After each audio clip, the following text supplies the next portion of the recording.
حمام بن منبہ سے حدیث بیان کی، کہا یہ احادیث ہیں جو حضرت ابو ہریرہ رضی اللہ تعالیٰ عنہ نے ہمیں رسول اللہ صلی اللہ علیہ وسلم سے بیان کی۔ پھر انہوں نے کئی احادیث ذکر کی، ان میں سے ایک حدیث یہ ہے کہ رسول اللہ صلی اللہ علیہ وسلم نے فرمایا، بنی اسرائیل سے کہا گیا شہر کے دروازے میں سجدہ کرتے ہوئے جاؤ اور کہو حتتن، یعنی ہمیں بخش دے، ہم تمہاری خطائیں بخش دیں گے۔ انہوں نے اس کے الٹ کیا، چنانچہ وہ اپنے چودڑوں کے بل گھسیٹتے ہوئے دروازے سے داخل ہوئے اور انہوں نے حتتن کے بجائے ہمیں بالی میں دانا چاہیے کہا۔ صحیح مسلم حدیث نمبر 7523۔ ابن شہاب سے روایت ہے، کہا مجھے حضرت انس بن مالک رضی اللہ تعالیٰ عنہ نے خبر دی کہ اللہ عز و جل نے رسول اللہ صلی اللہ علیہ وسلم کی وفات سے پہلے آپ کی وفات تک لگاتار وحی نازل فرمائی، اور جس دن آپ کی وفات ہوئی اس دن سب سے زیادہ وحی آئی۔ صحیح مسلم حدیث نمبر 7524۔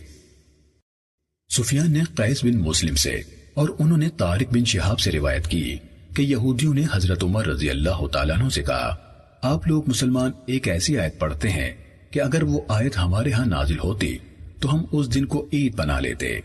حضرت عمر رضی اللہ تعالیٰ عنہ نے کہا، میں جانتا ہوں وہ آیت کس جگہ اور کس دن نازل ہوئی تھی، اور جس وقت وہ نازل ہوئی تو رسول اللہ صلی اللہ علیہ وسلم کہاں تھے۔ یہ آیت عرفہ کے مقام پر نازل ہوئی تھی، اور اس وقت رسول اللہ صلی اللہ علیہ وسلم میدان عرفات میں تھے۔ سفیان نے کہا، مجھے شک ہے کہ حضرت عمر رضی اللہ تعالیٰ عنہ نے یہ بھی کہا تھا جمعے کا دن تھا یا نہیں۔ ان کی مراد اس آیت سے تھی، آج میں نے تمہارے لیے تمہارا دین مکمل کر دیا اور تم پر اپنی نعمت پوری کر دی۔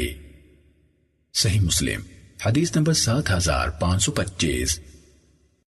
عبداللہ بن ادریس نے اپنے والد سے، انہوں نے قیس بن مسلم سے اور انہوں نے طارق بن شہاب سے روایت کی، کہا یہود نے حضرت عمر رضی اللہ تعالیٰ عنہ سے کہا، اگر یہ آیت ہم یہودیوں کی جماعت پر نازل ہوتی، آج میں نے تمہارے لیے تمہارا دین مکمل کر دیا اور تم پر اپنی نعمت کا اتمام کر دیا اور تمہارے لیے اسلام کو بطور دین پسند کر لیا، ہمیں پتا ہوتا کہ وہ کس دن نازل ہوئی ہے تو ہم اس دن کو عید قرار دیتے۔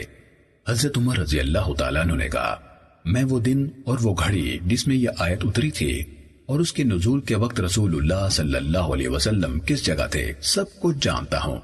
یہ آیت مزدلفہ کی رات آنے والی تھی تب اتری تھی، اور اس وقت ہم رسول اللہ صلی اللہ علیہ وسلم کے ساتھ عرفات میں تھے۔